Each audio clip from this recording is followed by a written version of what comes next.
GM SheFiers, happy Decentraland week. I'm here to walk you through on how to download Decentraland, find your wallet address so that you can post a picture of your avatar and get a special pair of SheFi pants as a wearable. So first, super simple, you're gonna go to decentraland.org and then you can download it for your operating system. So if you have Windows or if you have a Mac. I already have it downloaded, but in this case, I'll click download for Mac OS. What's great is that it'll give you a step-by-step process on how to complete the download. So step 1, open, add to application folder, install, get ready to explore. Since I already have Decentraland downloaded, I'm going to go ahead and find it in my Finder and launch it. It'll take you to a new tab. Here is where you can sign in or create your account.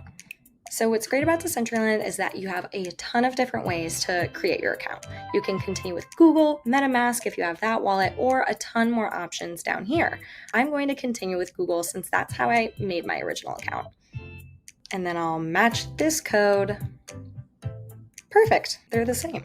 Okie dokie, now you can hop back from this tab where you are verifying those two numbers were the same for security purposes and jump into Decentraland.